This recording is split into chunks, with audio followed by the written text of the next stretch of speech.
Ganun kabastos po itong Regina Lay. Did not execute the affidavit. They were the ones who execute the affidavit. Correct.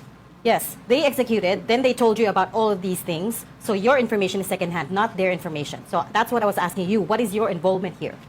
I think you misunderstood the rules on evidence, ma'am. But nevertheless, I What do do not I want not to understand argue about the with you. rules of evidence? Is that how you treat your guest? Para napakawalang respeto naman. Biruin nyo, inimbitahan nyo yung isang tao, tapos gaganon-ganonin ninyo. Parang hindi magandang practice ng isang journalist yan. Para lagi kang updated. Ako nga pala si Bidaya ng mga oposisyon sa kasalukuyan ko. At sabi nga, galit na galit ang mga dapungan ang Pangulong Duterte. Kung hindi ka pa nakakapag-subscribe, isubscribe mo na yan! At syempre, magandang araw mga banateros at mga kababayan kong Pilipino sa iba't ibang panig ng mundo. Ako po si Master Judea. Tayo po'y nagbabalik para pag-usapan ang mahalagang bagay o balita na nangyayari sa ating bansa.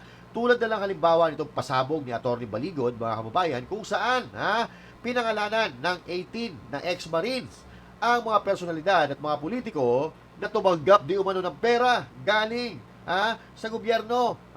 At ito'y dawit na naman si Saldico dito, mga kababayan. Pero this time, re-reaksyonan po natin itong interview kay Atty. Baligod dito sa News 5 ito, no? At medyo may pagkabastos ata itong Regina Lay, mga kababayan, at para bagang hindi maganda sa aking paningin, hindi maganda yung pagtrato nila sa kanilang guest. So, umpisa po natin dito. 18 individuals were never members of the Navy nor Marine Corps. And in fact, most of those got dishonorable discharges. Could you respond to that? In their affidavit, the 18 never claimed that all of them belong to the Marine Corps. Two of them, in fact, in the affidavit, in my possession, claimed that they were former Army, no?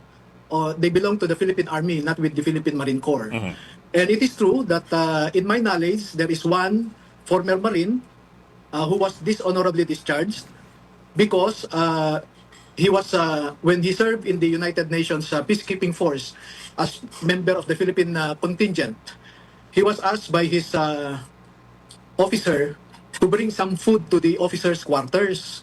And he obeyed the instruction of his officer. And then meron kasing military checkpoint, and his vehicle was inspected and found some food inside, and he was arrested and brought back to the Philippines. And during the investigation of the complaint against him, the initial recommendation was for a demotion. But eventually, the Armed Forces of the Philippines Okay, came out with a decision to dishonorably discharge him. Yeah, okay. I'm not really that interested in the specific details of how he was dishonorably discharged. Suffice to But that was your question, ma'am. I'm just suffice to say responding. that he Walang hiya talaga no? Umpisa pa lang ng interview, mga kababayan, napakawalang respeto nito ni Regina Lay. Nagtatanong ka, tapos pag sinasagot ka at hindi mo nagustuhan yung sagot, ikakat mo. Ganyan ba yung practice na itinuturo? Ayoko na mag-aral ng journalism kung ganyan lang naman pala tinuturo. Mas magaling pa ata ako dyan sa iyo Oo. So, respeto sa tao ang kinakailangan natin. Na hindi yung porke hindi mo nagustuhan yung sagot, ikakat mo, tapos babastusin mo. Wala ka man lang pasintabi Oo, na halimbawa, sabihin na natin, I'm sorry but hindi yan ang tinatanong ko sa iyo, hindi yan ang gusto kong malaman, ganito, ganyan. Hindi yung sasabihin mo na I'm not interested in that. Di ba? Tinanong mo, tapos sinagot ka, kung hindi mo nagustuhan, babastusin mo. Aba, mali yan. was dishonorably discharged, and what you're saying at this point is there's just one because the Navy says it was the most. Navy says it was most of them that were dishonorably discharged. I don't think so. Maybe we can reconcile our record, no? I will ask the soldiers to confirm with me later on whether they were discharged or not. But the fact remains that they were members of the Philippine Marine Corps before. Regardless of the nature or character of their separation from service, we cannot erase the fact or ignore the fact that they were former members of the Philippine Marine Corps. Well, sir, we Pero understand naman, sir. attorney, paano kayong how did you come about these people? 18 yan eh. Paano kayong nag-meet? Did you approach them? Did they approach you? Meron kayong go-between? Paano po kayong nagkaroon ng ganyang affidavit? At saka, paano kayong lumabas ngayon in a press conference? Ang predicate po nito ay napanood naman natin lahat. we were all able to watch the statement of Master Sergeant Orly Gutesa. We know how he was treated by the Senate Blue Ribbon Committee, and I was curious why. And therefore, I was able to ask a friend with the Armed Forces of the Philippines to make way for me to meet at least one or two former workmates, no? Or yung katrabaho ni Mr. Orly Gutesa with Saldico. October pa po yun. And from there on, I was able to speak with more than about 30 of former security details of Saldico. And eventually, we all agreed that they have to come out with what they know with respect to the apparent theft of public funds going to several public officials. Bakit nyo po nag-decide na mag-press con imbis na pwede nyo namang lapitan yung mga senators, for example, para ma-imbestigahan yung mga statement na sinasabi nyo kasi there's a lot of doubt and a lot of, actually ngayon, tuloy-tuloy yung mga denial ng kung sino-sinong binanggit ninyo. Eh, wala namang aamin na nagnakaw sila. Kahit ikaw, ma'am, kung nagnakaw ka, aaminin mo ba sa publiko na nagnakaw ka? Hanggat hindi napapatunayan yan, hindi ka aamin. Aamin ka lang dyan kapag ikaw ay nasentensya na, depende or base sa mga ebidensya na hawak para idiin ka. And one more thing, para at ang kinu-question nila dito yung kredibilidad ng 18 na mga ex-Marines. It doesn't matter if tinanggal sila, nag-resign sila, or ano man ang nangyari sa serbisyo nila. Ang pinaka-importante dito, malaman natin kung ano ang katotohanan at kung sino ang tumanggap ng limpak-limpak na salapi galing sa kickback at galing, ang nakakalungkot dito, galing sa kaban ng bayan. Kaya nga 'di ba? Kaya nga yung timbangan ang nakikita natin, timbangan po yung nagre-representa sa hustisya ng buong mundo. So, ibig sabihin, wala pong pinipili. Ibig sabihin ba dito, pag ikaw ay tinanggal ka bilang isang Marines, ay wala ka ng karapatang tumistigo? Eh, hindi po pwede yung ganun. Halimbawa ba, ikaw, dati kang nakulong at nakasaksi ka ng isang krimen, nakitang-kita ng dalawang mata mo, ibig sabihin ba nun, hindi ka pwedeng tumistigo? Abay po pwede kang tumistigo dahil ikaw mismo ang first hand na nakakita ng isang krimen. 'Di ba? So pinapaikot-ikot natin ang istorya parang pinagtatakpan ninyo yung tunay na mga mastermind Galit ba kayo kay Baligo dahil nabanggit yung mga media na nakatanggap ng mali-malitang pera? Dapat parang hindi namin nakikita Hindi namin nakikita sa puso ninyo na panagutin ang tunay na may kagagawan ng pagnanakaw sa Pilipinas. Bagkus, parang gusto nyo pagtakpan yung tunay na mga salarin at ikulong ninyo, gusto nyo ipakulong yung wala namang kinalaman. Abay, mali yan. May balak ba kayong pumunta pa sa Senate or House, for example? Alam niyo po, personally, na-observe ko naman ang ating executive, ang ating legislative, Yan. at napakahirap pong umasa sa mga institusyon na ito. Kaya po, minarapat ko na, as I said, I tend to cling on to whatever flicker of hope we have with these institutions. Kaya sinabi ko, magsusumite tayo sa ombudsman. Minarapat namin na ibahagi na kaagad ito sa taong bayan. Tama yan. Kasi ang kakampi ninyo, taong bayan. Kasi nakikita naman natin, yung mga investigasyon na yan, ay parang wala namang pinapatunguhan. Katulad ng ICI, sino-sino lang may gawa niyan, sila-sila lang din. Natural, ikaw ang nagbuo ng isang grupo na yan na mag-iimbestiga, ikaw na nagbuo, ipapahama ka ba niyan? Parang hindi naman. At nakikita naman natin kung paano nila ginagawa ang investigasyon sa Blue Ribbon Committee na sa tuwing papunta na sa mga pintuan ng kanilang mga amo yung investigasyon ay bigla nilang nililihis at kung ano-ano pinagagawang mga kaartihan. 'Di ba? So anong makukuha natin? Anong mahihita natin? Makakaasa pa ba tayo na malulutas o mapapanagot ang tunay na may kasalanan? Kung diyan pa nga lang sa investigasyon na yan, halatang-halata na pinagtatakpan, wag kami, iba na lang. Dahil hindi naman namin inaasahan na interesado ang Senado dito sa aming sasabihin. Hindi rin namin inaasahan na magkakaroon ng fair investigation sa House of Representatives kasi karamihan sa mga leaders ng House of Representatives ay binanggit nga ng mga ito. Yan. Sir, I understand what you were saying na ibang bagay ang nature at ang character ng service ng mga military personnel. But on the other hand, wouldn't it also affect their credibility as witnesses if most of them, as claimed, but this is the claim of the Navy, if most of them were dishonorably discharged, wouldn't that affect their credibility? Di ba, in courtrooms, isn't that also what lawyers look at and the judges look at when they listen to testimony? Kung ano yung background at ano yung kredibilidad ng mga testigo. Oh, that is too early for me to comment on that about credibility. Pero nakita nyo naman po, ang daming taga-media, ang daming taga-kongreso, ang daming taga-senado, naniniwala nga sila sa testimony ng mga convicts, no? Nasa kulungan na, pero pinapaniwalaan ang kanilang sinasabi. Correct. Like for example, si Madriaga na nakakulong.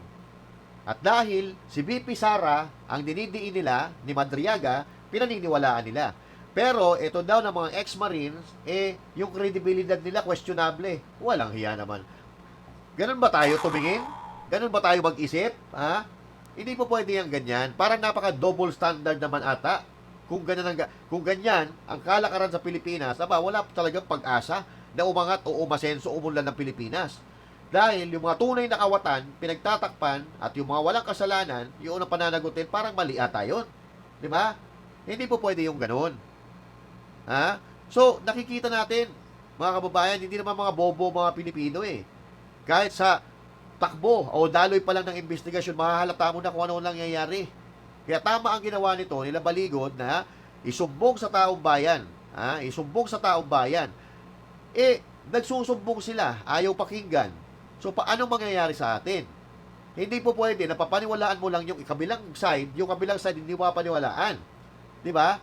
So, ang lalabas dyan, hindi kayo naghahanap ng katarungan. Hindi tunay na paghahanap ng katarungan ang gusto nyong mangyari, kundi yung mapabagsak, yung mga politiko na hindi nyo nagugustuhan. Dapat nga kayo ang number one etong mga media, dapat kayo ang number one na nagpupush na imbestigahan ang mga reklamo dahil damay rin kayo dito. Pero kung totoong sinasabi nila ng mga bayad talaga kayo, syempre, magagalit talaga kayo, tatamangan talaga kayo. So, imbis na sana, hikayatin natin ang gobyerno na imbestigahan itong mga sinasabi ng mga dating sundalo, parang, ang nangyayari, parang nagagalit pa kayo. Ayaw nyo ba mapanagot yung mastermind? Di ba? Yes, Wait, sir. teka lang that is the wrong assumption, attorney, because just because you were jailed does not mean there's a confirmation of wrongdoing there. We all know that testimonies can be fabricated, can be coerced, right? You as a lawyer should know that. But anyways, the reason I don't think it's too early to ask about the credibility because the claims that you're making are serious and wide-ranging. So balik tayo dun sa question ni Ami, which is, how long have you known these 18 gentlemen and can you vouch for their credibility? Yes, I started meeting them in October. I vetted what they said. And that is why it took me about 3 months before I finalized their affidavit because I had to verify their statements with their other co-workers who did not come out as of this time. Attorney, nabanggit niyo si Orly Gutesa. Would you know kung nasa na siya ngayon? Kasi kahit sabihin na nag-retract siya, wala tayong formal retraction whether orally or in writing Of course po, base lang ito sa mga kwento na ang source ko ay galing din sa pamilya ni Mr. Orly Gutesa Yes. na pinapirma siya na nagsasabi na pinilit lamang siya ni Senator Marcoleta at saka ni dating Secretary Mike Defensor para gawin yung kanyang statement sa Senado. At kung Sino daw po ang nagpilit? Ano po? Sino daw po ang nagpilit sa kanya? meron silang binanggit na isang abogado, wag ko na lang pong sabihin dahil parehong abogado ito ang nagpipilit sa ilan din sa mga dating sundalo na pumirma ng affidavit na inalabas namin kahapon. The same na lawyer na nagpipilit na pirmahan nila yung draft na affidavit na ginawa, no? Pero yung tanong po na kung nasaan si Orly Gutesa ay magkasalungat po yung na ibigay na impormasyon sa akin. Yung isa nagsasabi nasa ibang bansa na siya ngayon. At yung pangalawa naman ay sinasabi na nandito lang sa Pilipinas at pinakawalan na raw nila. Hindi ko alam kung sino yung nila. Sir, yesterday there was also an assertion on the part of the affidavit signed by these gentlemen and also from your end to the effect that $2 million were turned over to Senator Trillanes for the use of the ICC investigators in the country. I'd like to ask if that money was supposed to be for operations of the ICC supposedly in the Philippines, or if they mean to imply that it was supposed to be some sort of a bribe. Because he also mentioned yesterday that it was that the ICC is guilty of graft and corruption for accepting the money. First po, I want to correct your predicate. Mhm. There is nothing in the affidavit, and also I did not say anything that the $2 million went to the ICC. No, sir. I said what I said was Trillanes. it was turned over to Trillanes supposedly for There was an implication, the attorney. use of Even the that. ICC investigators. Even with the 2 million turned over to Trillanes, nothing in their affidavit, and I did not say that during the press conference. But sir, I remember specifically you said you actually accused the ICC investigators of graft and corruption because of that money. No? Yes, sir. That's not the- We can review the sir. Yes, yes. It's We can your live review is the, your live yes, is still on Facebook. Yes, Sir Ed Lingao, you can go over the press con and you will be cleared na ang sinabi ko, may mga ibinigay kay Sunny Trillanes na pera. Mhm. I think, kung hindi ako nagkakamali, 2 beses sa kanyang opisina sa Quezon City. At kada linggo, tuwing nagmi-meeting sila sa Unit 8 or 9 na Polo Club Townhouse sa Makati, ay may dala na siyang bitbit. At sinasabi nila na binibigyan siya ng pondo para sa mga ICC. No? Kaya nga po, pati yung hotel accommodation nila ay binayaran ni Saldico at nakasaka ni Sunny Trillanes. Okay. Yung mga sasakyan na ginamit nila ay sasakyan ni Saldico. Yun po ang sinasabi ko na merong corruption, merong bribery na maaaring committed by the ICC investigators. Kaya And nga. But sir, if you look didn't at just the affirm what I totality, said. But sir, that's what I was asking. So you did say nga na the ICC investigators may have committed graft and corruption. Yes. In fact, you now even add bribery kasi kahapon tanda ko lang as graft and corruption eh.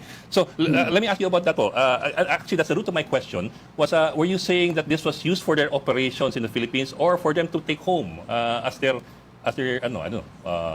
bribe or loot? Kasi now you're saying bribe. yes, kasi they are investigators, no? They are investigating, but they were wined and dined by Trillanes and the known political opponents of the person they are investigating.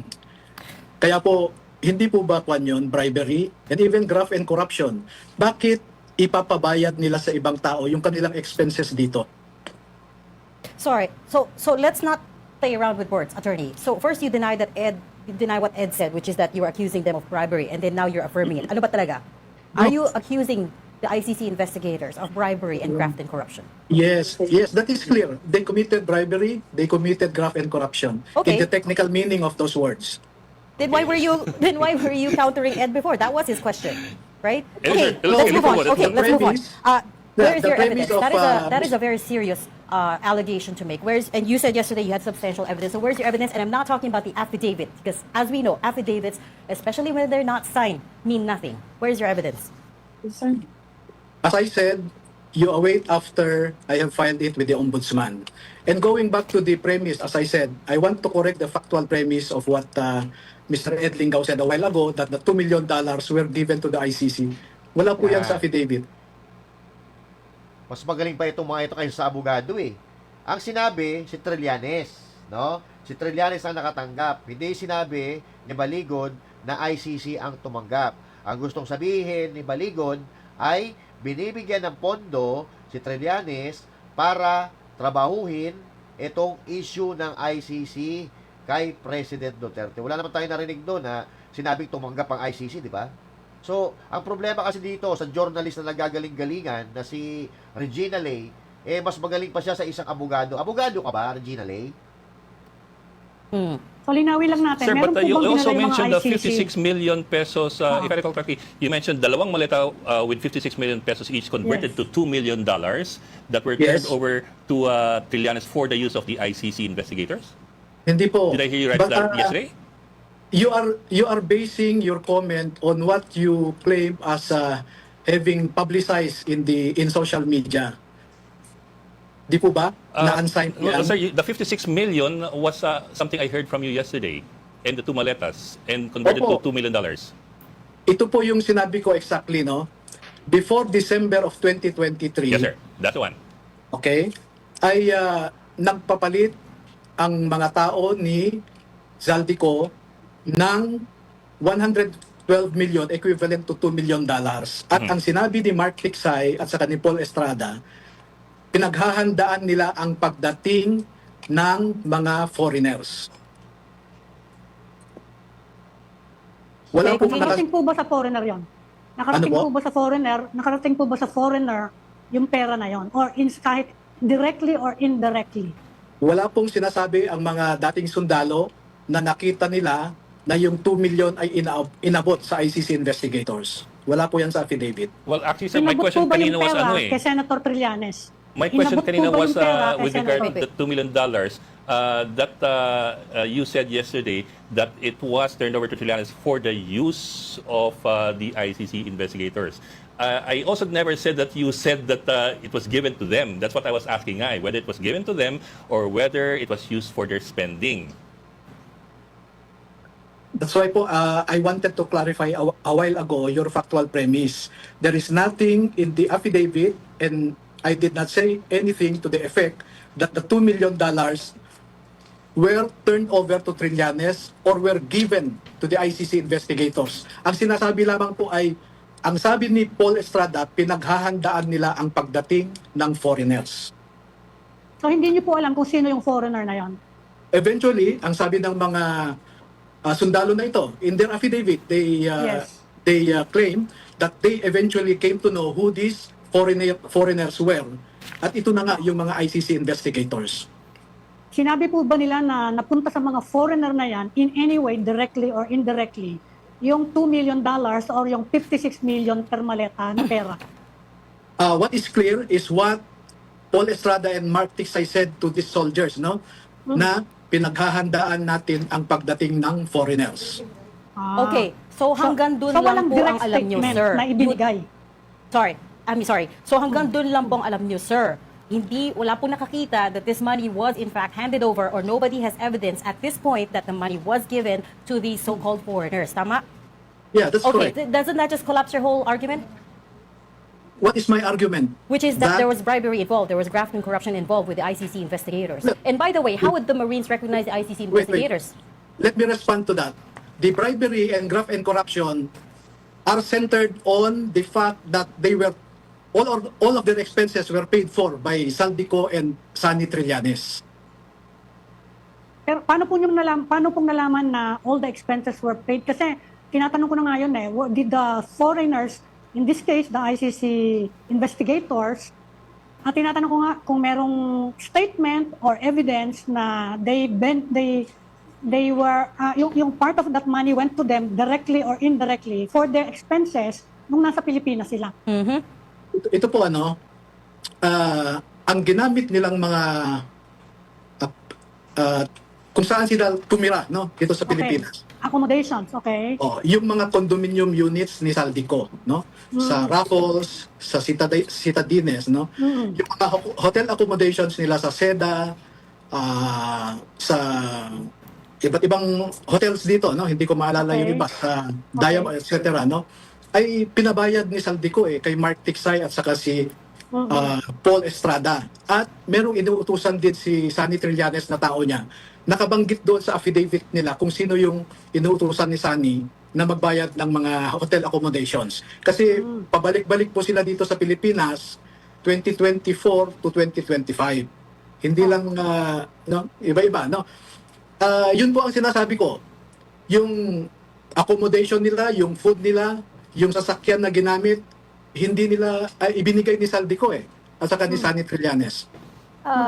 Paano pong nalaman na ICC investigator, yung mga foreigner? Exactly. How would they Yung recognize them? Yung mga sundalo po ay kasama nila Sila yung nag-provide ng security every day. Nandoon din sila sa kung nasaan ang mga foreigners na ito. At na-confirm nga nila eventually na taga-ICC ang mga ito dahil kasama sila noong pumunta sila sa National Bilibid Prisons, sila ang nag-secure sa mga foreigners na ito. No? Pag pumunta sila sa Midas Hotel, nakikita rin nila yung mga ini-interview na mga supposed witnesses ng mga ito. At sabi ko nga, I don't. yung si Chantal Daniels na team leader ng ICC investigators ay kilala na nila kasi escort nga sila eh. And they were able to take her picture and confirm na doon sa isang TV screen grab na nilagay nila dyan, among others, ay maliwanag na si Chantal Daniel yon. How could these so-called investigators have had military and Marines protection when in 2024, hindi pa po nagko-cooperate ang government sa ICC? In fact, President Marcos made it very clear several times then that the government was not cooperating. So, Hindi ko alam kung bobo o nagbubububuhan talaga eh. Ha? Etong si Marcos Jr., wala namang sinabi yan na totoo. Sinabi nga niya na hindi makikipag-cooperate sa ICC ang Pilipinas, pero sila ang nag-provide ng eroplano na sasakyan ni PRRD. So, hindi ko alam kung ikaw, Regina Lay, gusto mo rin pagtakpan si Bongbong Marcos Jr., ang gobyerno niya, administrasyon niya, o nagtatanga-tangahan ka rin lang. Napakasimple eh. Di ba? Sentido ko mo, hindi mo kailangan matalino eh, para maintindihan ang sinasabi ni Baligot, pinapahirapan mo eh. Bakit nila ginagawa yan? Para lumabas sa interview nila na hindi totoo ang sinasabi ni Atty. Baligon. Para sabihin nila sa publiko na paiba-iba ang sinasabi ni Baligon. Kaya nila ginagawa yan. Yung pinapalabo nila ang usapan para kunyari, ay ang hirap naman intindihin ito ni Baligon, paiba-iba yung sinasabi. Oo. Yun ang gusto nila palabasin eh. are you saying that he was lying about it? Yes. Yes, Oh. the president was lying about his claim that the Yeah. government will never cooperate with the ICC. Why? Well, itong mga Marines na ito, hindi na sila in active service, tao di Saldico ito. Pero yung mga officials ng government, si former Secretary Crispin Remulla, was meeting with these ICC investigators in a very private place, no, bahay niya. Itinago yung pagmi-meeting ng mga ito. And Kaya I nga, will not- see, attorney, that's the other thing. It was all made incredibly confidential and secret. Trust me, us in the media, we're also trying to find out more at that time. Pero talagang wala kami makuha. So we knew they were operating in secret. So how would the 18 gentlemen that you're with know about it? Putang bobo. Kasama nga sila eh. 'Di ba? Sila ang ginawang security noong mga taga-ICC na sinasabi. Ay, Diyos mio po. Paano po naging journalist ito? They saw them, ma'am. They saw them meeting. The ICC investigators were seen meeting with these government officials. Si Speaker Martin Romualdez, si former Police Chief Nick Torre, Oh. former DOJ Secretary Martin Remulla, Sani Trillanes, no? Sir, if you don't mind, I'd like to go back to my original question. I'd like to find a way. Oh. Di ba supalpal ka, Regina Lay? Hindi ka nakasagot, di ba? Kasi napakasimple ng paliwanag, di mo makuha. Anak na to, wala naman. Oo. For us to get an answer here. If I get you correctly, your clarification, as you call it, is that yung $2 million na kinonvert from the 56 plus 56 ay paghahanda para sa pagdating ng mga foreigners who turned out to be the ICC people. My question to you from the very start was this money supposed to be used for the operations of the investigation of the ICC here, or was it supposed to be used as a bribe for the ICC investigators? If you recall, that was my original question. So, ayun po. I'll go back to that and I'd like to follow up from there. Ano po, which one was it? Yeah, there is no categorical statement from the former soldiers that the $2 million went either to Sani Trillanes or the ICC investigators. What they merely stated is that Paul Estrada confided with them that they are preparing for the arrival of the foreigners.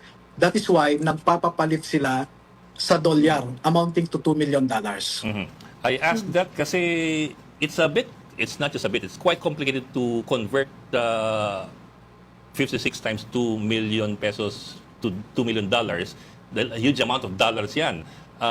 It's not easily done, and I'm wondering if there's a paper trail there. And number two, if it's for operations here, in preparation for the arrival, why convert to dollars when you're in the Philippines where they're supposed to be investigating, when they'd be spending in pesos? Isn't that a very roundabout way of going about it and needlessly complicated? Isa ka rin Ed Lingaw eh. nakakapag-withdraw nga sila ng mali-malitang pera, papaano kaya yung pagpapalit lang sa dollar? Di ba?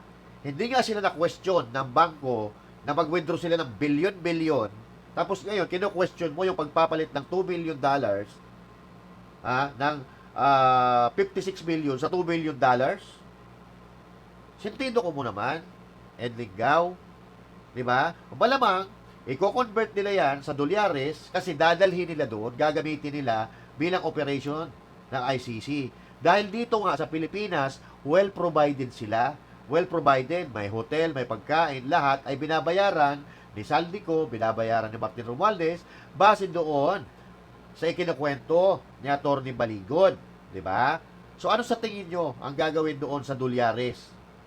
Sus Maria Santísima. Not unless you're implying that it was money that they were supposed to bring out. Yun na nga. I cannot speculate on that, Mr. Ed. No, sorry.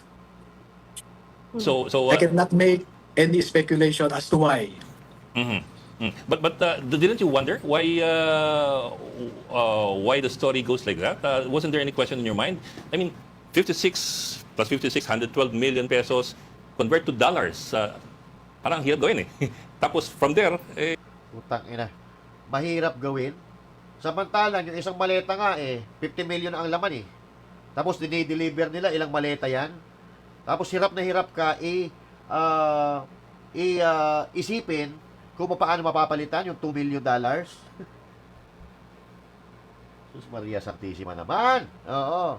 Yung mga 50 na maleta, hindi ka nagtataka kung paano nila na-withdraw.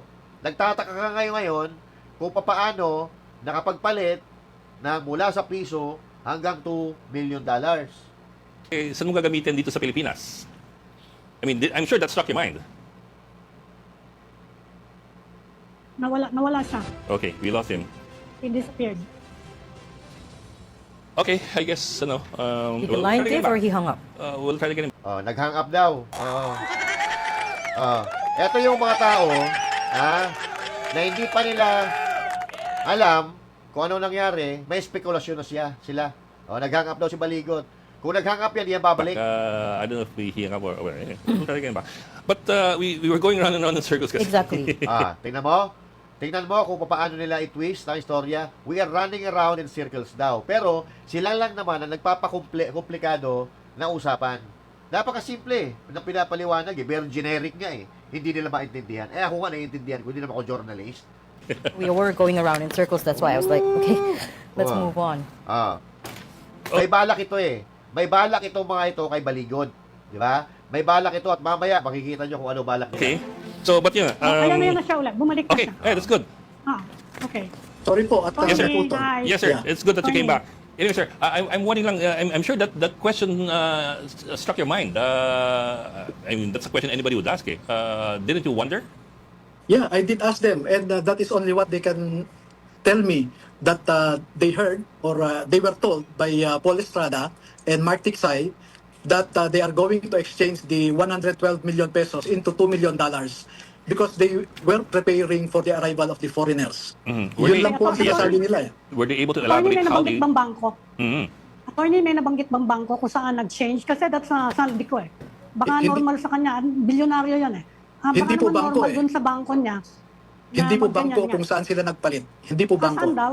It's a building in Makati. Ayoko na pong sabihin yung pangalan ng building, no? Pero hindi po yung bangko. Hindi bangko. Ano siya? Money changer? Pwede pong money changer pero nasa isang kwan siya, medyo high-end na building sa Makati. Oo nga. But it's a financial, it's a BSP regulated financing institution. Hindi po ako nakakasiguro kung BSP regulated yung opisina na pinagpalitan nila ng dolyar. Oo. But it's a financing institution, hindi siya, involved siya sa monetary activities. Po pwede pong ganon. Oo. Na legit naman. Baka naman alam nyo kung legit o illegitimate yung operation. Kasi, ano yun, parang money changer. Itinuro lang po sa akin yung building Are you gonna hindi na name the po- building? Yeah, hindi na ako umakyat sa building para i-verify kung opisina ba yan o isang You know, hindi ko alam kung oh. legitimate or illegitimate yung opisina na pinagpalitan nila. Oo. Hindi naman private company. Baka naman kumpanya ni Saldico yung mga sinasabi nyo na Hindi po eh. Walang opisina si Saldico doon sa building na yon sa Makati. No. You know, attorney, it sounds like a lot of this information that you're holding on to is second-hand and third-hand in some cases. Can I just ask what is your motivation here? Because all of a Tama. sudden, you hold this press conference alleging serious wrongdoing. We've yet to see some evidence, and I'm also just wondering what was your original motivation here? You said you only met the 18 gentlemen in October of last year and started building this case. So paano po kayo nasama dito? You know, ma'am, you cannot label the information they have as second-hand or third-hand. No, your Because information is second-hand. Kasi we were asking you personal about... witnesses po sila. Yes, No? but they only told you. Wala ka naman talaga doon, right? That's the definition of second-hand, sir. You But weren't there. I did not execute the affidavit. They were the ones who execute the affidavit. Correct. Yes, they executed. Then they told you about all of these things. So your information is second-hand, not their information. So that's what I was asking you. What is your involvement here? I think you misunderstood the rules on evidence, ma'am. But nevertheless, I What do do not I want not to understand argue about the with you. rules of evidence? Ganun kabastos po itong Regina Lay. Bago mo po maging guest ang isang tao, kakausapin mo yan. Ano mo, yung mga writer or yung mga, may mga tatawag dyan nagaling yan sa estasyon. Usapan na baka pwede kang mag-guest sa aming estasyon, sir, ganyan. Tapos, babastusin mo lang na ganyan. Kung ako nandiyan, mumurahin ko yan Oo. Inimbitahan mo ako dito, tapos ayaw mo ko pagsalitain. Pag nagsasalita ako, kinukontra mo. Yes. What do I not understand about the rules of evidence? Tingnan mo ang bastos. For describing their statement or my statement as second-hand. Well, there's no such a second-hand statement or second-hand evidence. Kung ano man ang ebidensya na yan at napunta sa ibang tao, that will remain as an evidence. It's not second-hand. You weren't there, right? As you said, you yourself said you weren't there when all these things were going on, when they were withdrawing the money, Do you giving know the money to about- somebody do else. you They know were the all told to meaning you. of, Ayan. Do you know the meaning of independently relevant statement? Okay, so that's what I'm also trying to get at. What is your involvement here? Bakit kayo nasama dito? Hindi niya sinagot yung tanong ni Atty. Baligot kasi hindi niya alam yun You're not a prosecutor. You're not. Are you a lawyer for some of these Marines? Alam nyo, ma'am, bilang isang yan. Pilipino, Yan. meron akong obligasyon Yan. na mahanap natin ang katotohanan at katarungan dito sa pagnanakaw ng Sir, pera sir. sa kabad ng bayan. Oh, you don't have to tell me Okay, that. you asked We are about also my trying to get to the bottom of motivation. things. Oo, kami din. You asked about my motivation, no? Alam nyo po, noong 2013, Ayan na. ang advocacy ko ay anti-corruption at ako ang nag-expose sa PDAP scam. And Ben Harloy was one of my witnesses. Kinasuhan ko ang 14 na senador, 198 na congressmen at 5 cabinet secretaries. Okay, yeah. Pangalawa, yung mga pag-aabuso ni Teves sa Negros. Halos 1 taon po akong pabalik-balik sa Negros kasi walang matakbuhan ang mga biktima ng patayan doon. Ngayon po, nakita ko kung paano trinato si Gutesa. At meron akong obligasyon na tumulong para malaman natin ang katotohanan. You ask about my motive, that is my motive. I don't Gusto understand. kong makaambag sa paghahanap ng katarungan. I don't Yeah. understand what you mean when you say with how they treated Gutesa sa Senate Blue Ribbon Committee. We all watched the hearings. In fact, si Senator Lacson wanted him to come back and to give them more details, di ba? Kaya lang, siya mismo yung nawala. He disappeared. So I'm not sure exactly what you mean by how they treated Gutesa and why you're making it sound like he was treated very badly. Okay, number 1, we all witnessed Gutesa taking his oath before the committee. At binasa niya yung statement niya.